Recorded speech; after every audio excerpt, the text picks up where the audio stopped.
Assalamualaikum warahmatullahi wabarakatuh. Perkenalkan, nama saya Rafli Ramadan. Di sini saya akan mempresentasikan atau menjelaskan tentang PowerPoint saya yang PKL di PTPN 3 Seidadap. Di sini yang pertama saya akan menjelaskan tentang identitas diri, yang kedua sejarah singkat PTPN 3, yang ketiga gambaran umum PTPN 3 Kebun Seidadap, keempat ada kegiatan PKL. Ya, kita mulai dari yang pertama, identitas diri.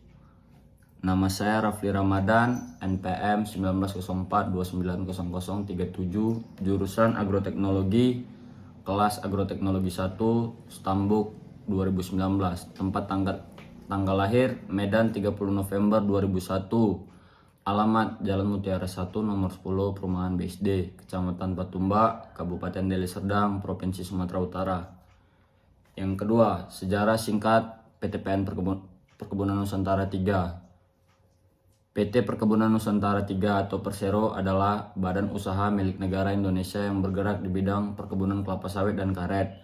Perusahaan ini berkantor pusat di Medan, Sumatera Utara, dan resmi didirikan dari hasil rekrutrisasi BUMN pada tahun 1996. Sejarah perseroan diawali dengan proses pengambil alihan perusahaan perkebunan milik Belanda oleh pemerintah RI yang dikenal sebagai proses nasionalisasi perusahaan perkebunan asing menjadi Perseroan Perkebunan Negara atau PPN pada tahun 1958. Pada tahun 1968, Perseroan Perkebunan Negara atau PPN direstrukturisasi menjadi beberapa kesatuan perusahaan negara perkebunan atau PNP. Sejarah singkat PT Perkebunan Nusantara 3. Pada tahun 1994, 3 BUMN perkebunan terdiri dari yang pertama PT Perkebunan Nusantara 3, yang kedua PT Perkebunan Nusantara 4, yang ketiga PT Perkebunan Nusantara 5 atau PTPN 5. Sejarah singkat PT Perkebunan Nusantara 3. Pada tahun 1996, melalui peraturan pemerintah nomor 8 tahun 1996 tanggal 14 Februari 1996. Ketiga perseroan tersebut digabung dan diberi nama PT Perkebunan Nusantara 3 atau Persero. Baik, gambaran umum PT Perkebunan Nusantara 3 Kebun Seidadap. Kebun Seidadap pertama kali dibuka pada tahun 1910 oleh pemerintah Jerman dengan budidaya tanaman tembakau atau tobacco hingga tahun 1938. Kebun Seidadap dari tahun 1938 sampai dengan 1942 diambil oleh pemerintah Jepang dengan nama perusahaan Uwagamu Kaboshiki Kaisai Sumatra Kagyo yang berubah budidaya menjadi tanaman pohon serai. Kebun Seidadap pada tahun 1943 sampai dengan 1949 diambil oleh perusahaan Belanda yang diberi nama Government Landbouw Bedrijf GLB dengan mengembangkan budidaya karet. Kebun Seidadap merupakan salah satu unit dari Perkebunan Nusantara 3 Persero Medan, Sumatera Utara yang bergerak dalam usaha perkebunan dengan budidaya karet dan kelapa sawit dengan luas areal, yaitu yang pertama ada budidaya karet yang berluasan 557,40 hektar. Untuk yang kedua budidaya kelapa sawit dengan 2.859,51 hektar. PT Perkebunan Nusantara 3 Seidadap adalah salah satu PT Perkebunan Nusantara 3 Persero yang membudidayakan tanaman kelapa sawit berlokasi di Desa Seidadap 1 dan 2, Kecamatan Seidadap, Kabupaten Asahan, Sumatera Utara. Struktur organisasi PT Perkebunan Nusantara 3 Seidadap. Yang pertama, Bapak Iwan Pranata SP sebagai manajer. Kemudian dengan askepnya Jamali SP, askep Rayon A. Di sini juga ada Bapak Muhammad Ridho Tanjung Lubis, sarjana ekonomi atau sebagai ATU. Yang kemudian Arija Fahmi SH sebagai APK. Kemudian Pak Mudah Riansyah Nasution SP sebagai asisten nabling 1. Kemudian Ari Kurniawan SP asisten nabling 2 dan Suheri AMD sebagai asisten nabling 3. Kemudian asisten Arif P Bangun SP sebagai asisten nabling. Ya, kita lanjutkan dengan kegiatan PKL. Di sini Yang pertama dilakukan adalah pemanenan.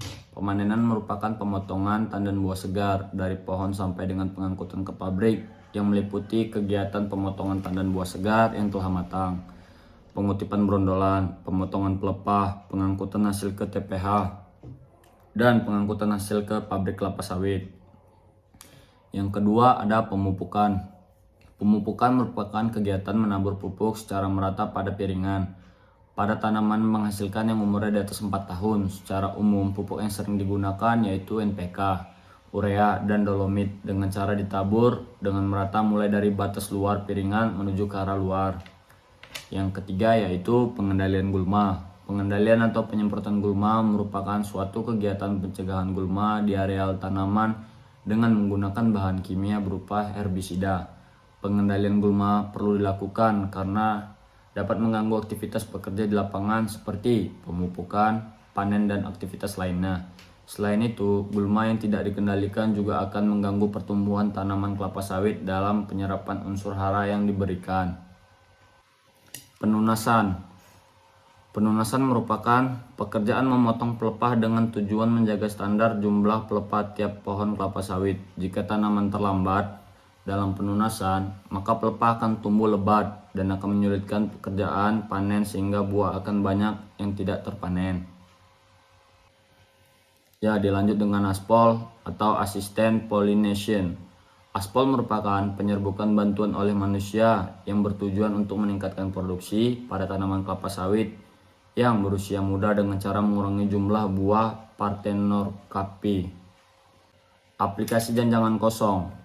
Tujuan aplikasi janjangan kosong yaitu memanfaatkan limbah hasil pabrik yang bisa dijadikan pupuk organik dengan kandungan hara esensial yang dibutuhkan tanaman.